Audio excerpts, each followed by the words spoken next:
Hello, everyone, and welcome to episode 7.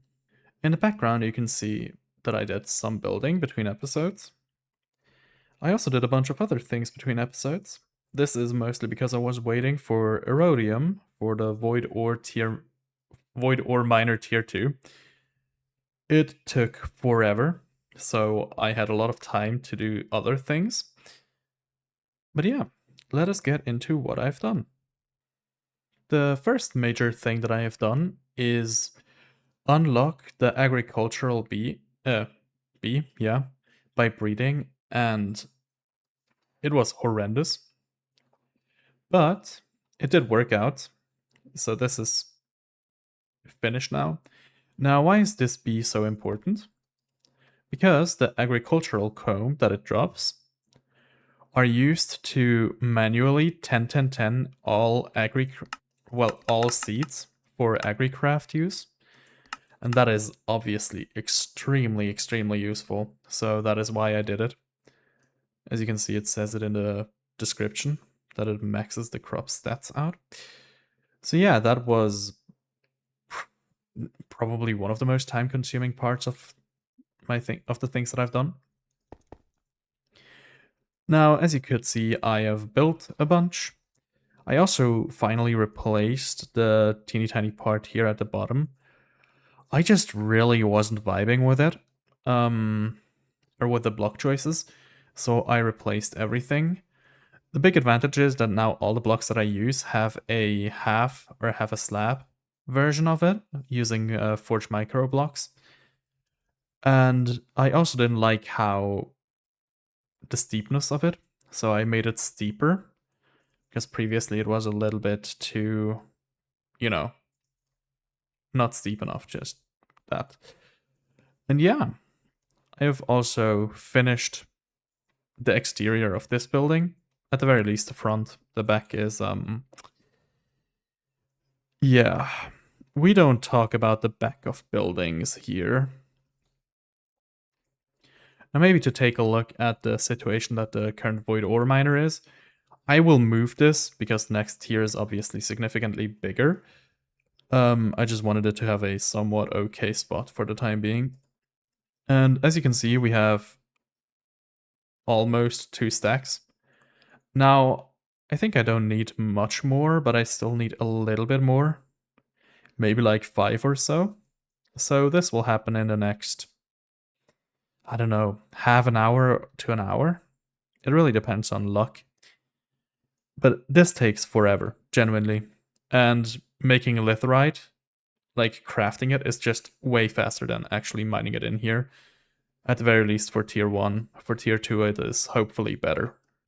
Now, and for the most important part in terms of progression that I have done between episodes, is I made everything for the Terra Mythical Void Resource Miner.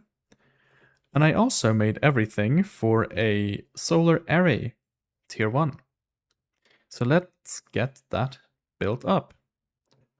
For the time being, I will put the Terra Mythical Void Resource Miner next to the Gaia altar. Now, I'm not quite sure how I'm going to handle these multi-blocks just yet.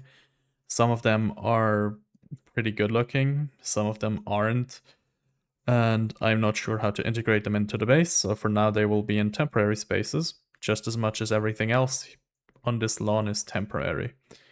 And something that I forgot to tell you before is that I also set up this very janky, but I guess working, setup for automatic living wood, living gold, and living rock. So that is very useful.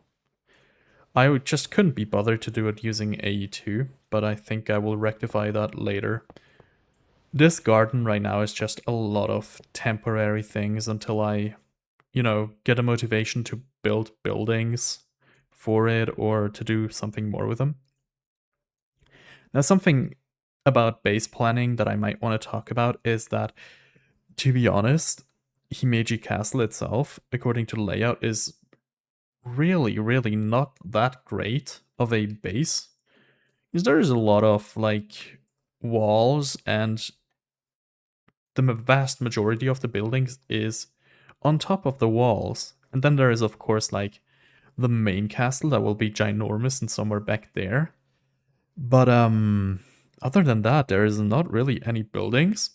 So I think what I will do, or what I will end up doing, is put different buildings into the different courtyards.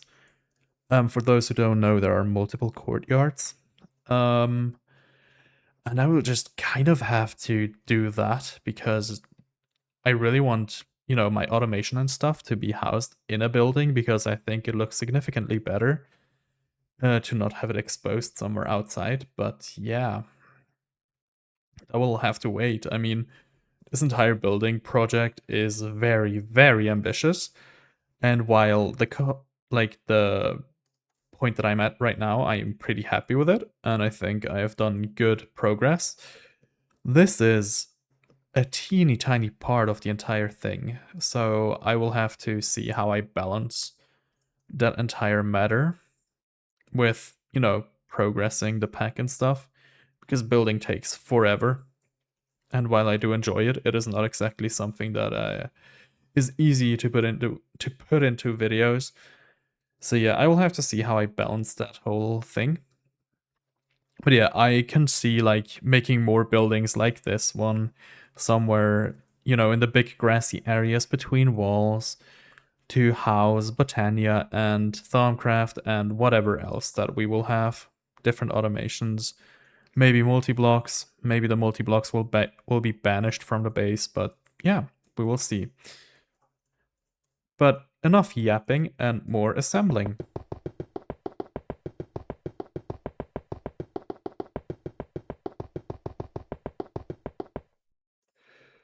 It is fantastic that I've had everything first try. That is actually somewhat unexpected, but let me see. The power supply is for some reason in the bottom. Now, power is a topic that I'm gonna cover later on with the solar panel. I do really want to upgrade the solar panel further. For the time being, I've run out of power in the preparation of this video a bunch of times. This will not run permanently. For the time being, I will provide a little bit of power, and I will see after that. The main reason why I currently want to run this, let me actually limit this to maybe, what can we handle? We can't handle a lot, maybe 2,000 for the time being. This will not run at full speed because of that, of course. Yeah, it is quite slow. But what I want from this, let me see, where have I saved it? Here. What I want from this is the deep dark matter. I really want this because it allows us to craft the personal EMC link, which is a very important step for me to start with automation.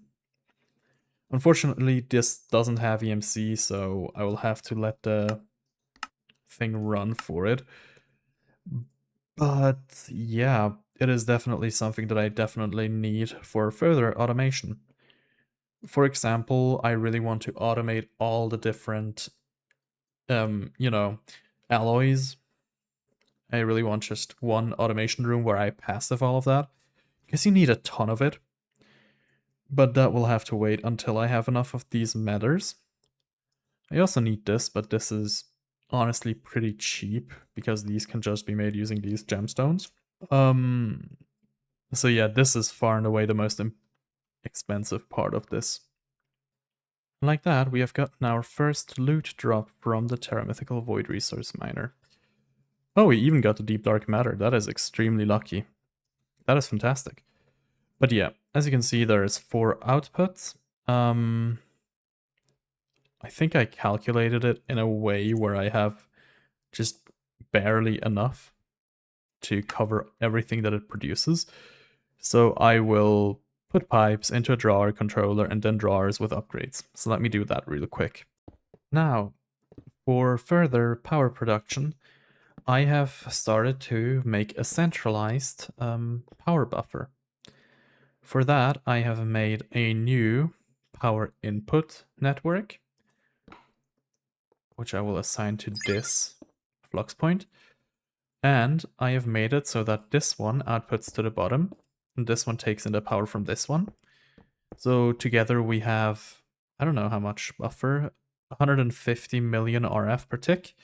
And the network, like my power network for machines itself, will output, or well, will take from this cell.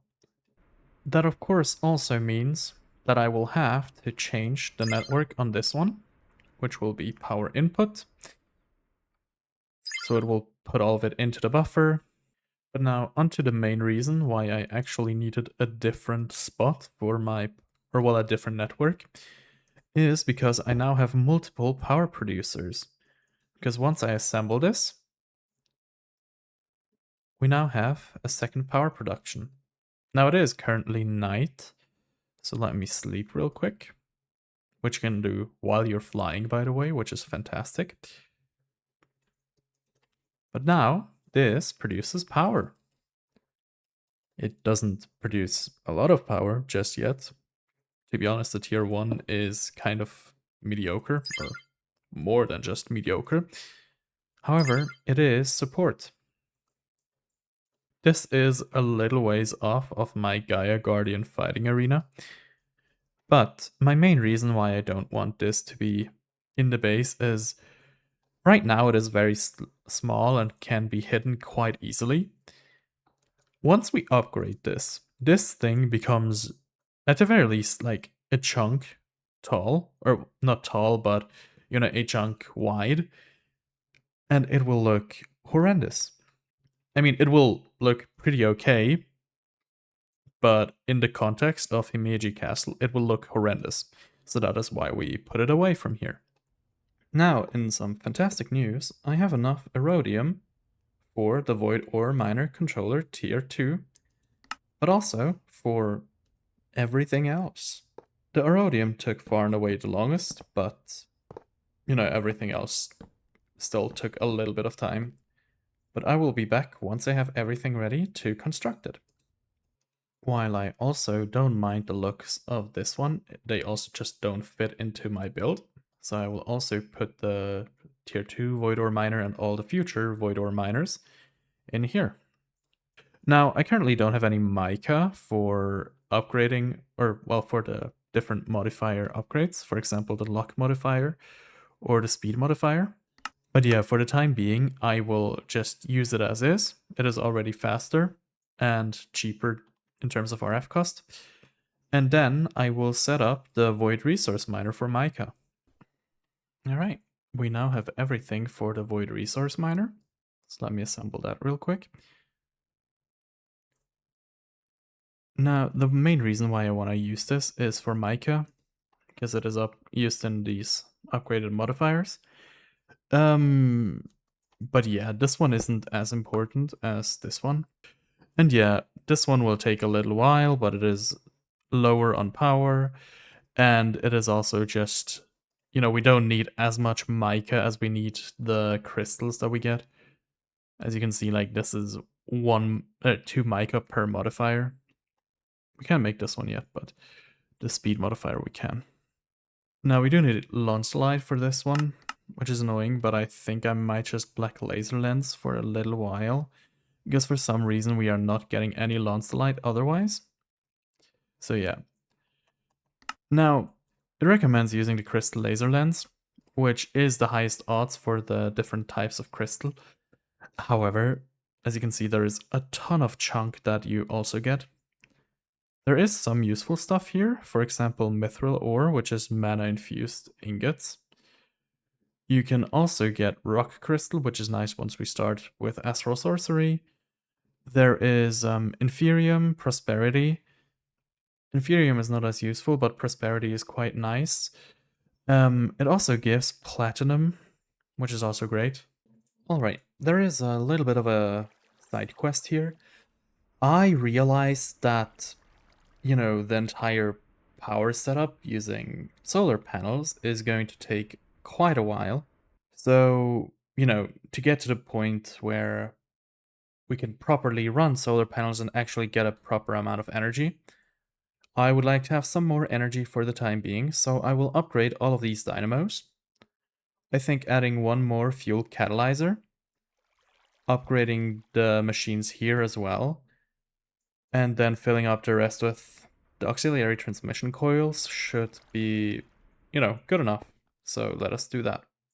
Now, with this setup, we are currently producing 840 RF per tick times 16, so a little bit over 13,000 RF per tick. That is a pretty good amount, especially considering that I am pretty sure we need to have a solar array tier 3 to reach those same levels. Yeah, so that is very nice. Now, to be honest, I am pretty sure that this is as high as we can get. And even this is gonna be a stretch. Because the grand magic crystals are very annoying. I can currently only find them in loot chests. So I've been thinking about setting up Ballonium. But to be honest, I'm not exactly keen on that method. But I can also find them in chests, spread across the world. But that is also something that I'm really not interested in doing.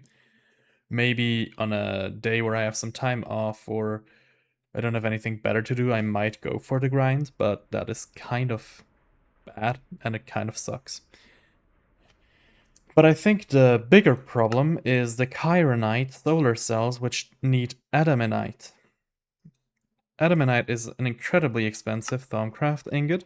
It takes 2 nether star per, 1 primordial pearl per. And yeah, it just... oh boy, it's expensive. It also takes a lot of aspects. And you also need to craft this, which is just annoying, but definitely doable. So yeah. This is not going to be fun. Especially considering that the tier 3 needs a lot of the solar panels. So even if you only need 4 nuggets per solar cell, it will still take a lot of adamanite. So I will have to look into that further.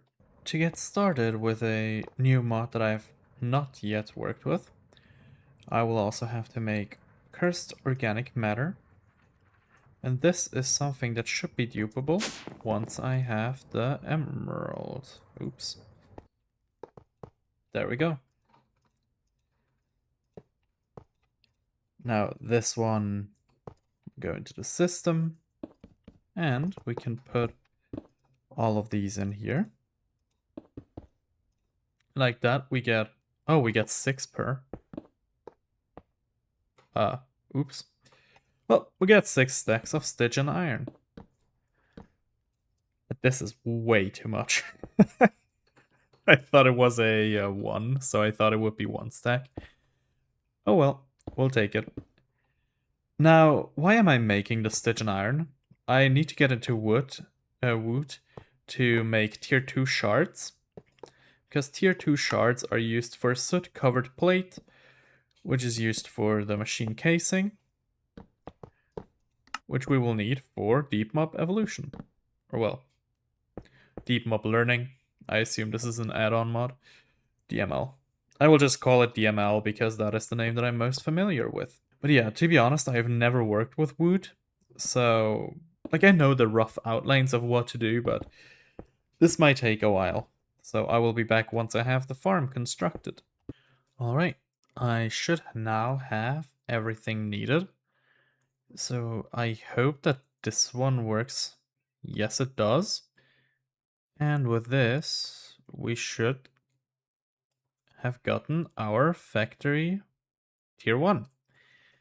I did it for sheep for now, because to be honest, wool is very useful for me. So that's what I'm using it for. Does this need to be this far away? Or is the quest book, or, well, the instruction wrong? Because, it is 2 blocks below. But that doesn't seem right. Something about that seems fishy, but let me just give it a plug. And we will see if it works or not.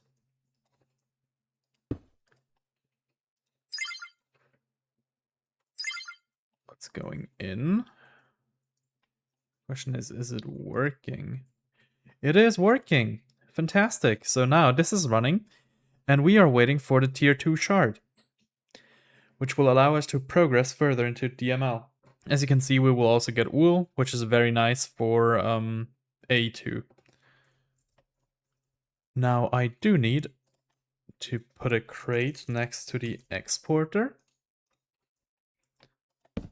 There we go. And now this will hopefully get it.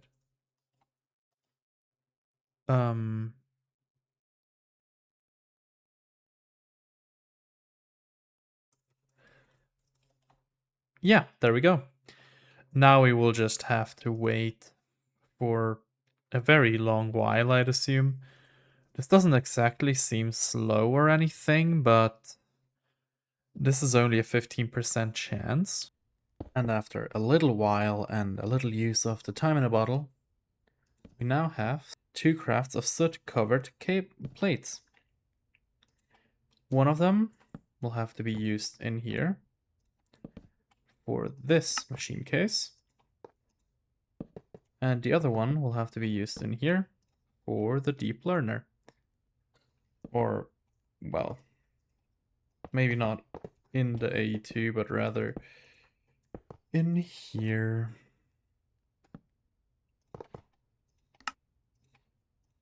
Now, using the soot-covered machine casing, we also really want to make a simulation chamber.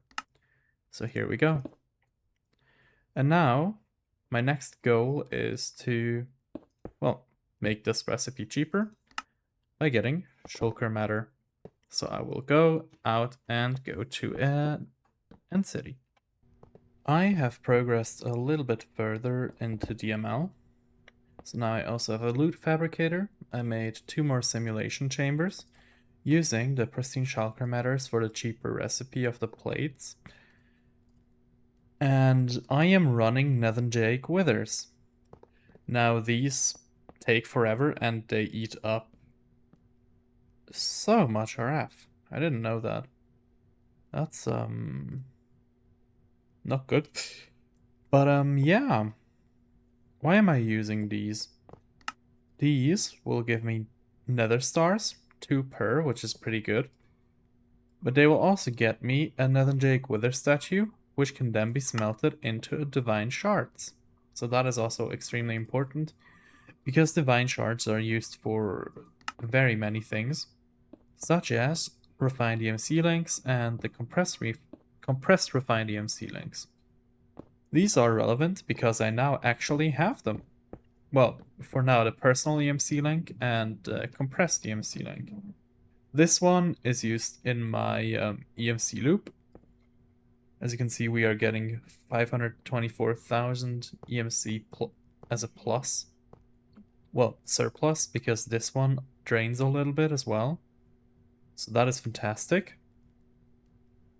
Because that means that as long as we are within these limits, we will gain EMC, while also being able to use the EMC links for exporting stuff.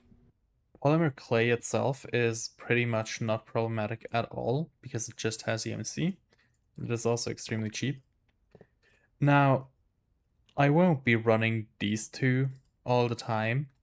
I just kind of want to get them started, maybe level them up a little bit. But they take so much power, so my power grid is currently failing me, which is a problem in general. Yeah, as you can see, my power buffer is down to only 100 million RF, so that is not good at all. But we got our first wither matter, which is great. So we can get our hands on 2 nether stars. Now I will need nether stars later on, especially for Thaumcraft and for the... I have no idea what they're called. The Adamantite. So getting them set up somewhat automatically is very nice right now. While I have been doing more things off cam, I think this is also a good point to end the episode. Having DML unlocked is quite nice, though I won't make much use of it for the time being. Or, well, at the very least until my power situation is resolved, which will happen next episode, hopefully. But yeah. Next episode, we will get into big reactors. Or extreme reactors, actually. The main expense for this is yellorium casing, which, opposite to its name, doesn't exactly have yellorium in it. So, yeah. I have been running yellorium automation off cam, so that won't hopefully be that hard. But yeah, I think for this episode, I have done enough. I feel quite comfortable with the length of the episode right now, so that is fantastic as well. I have gotten significantly further into environmental tech, and I've also made a wood farm. So yeah, with quite a bit of progress, as it feels like for me, I will end the episode now. Thank you very, very much for watching. I hope you enjoyed it, and I will see you guys in the next one. Bye bye.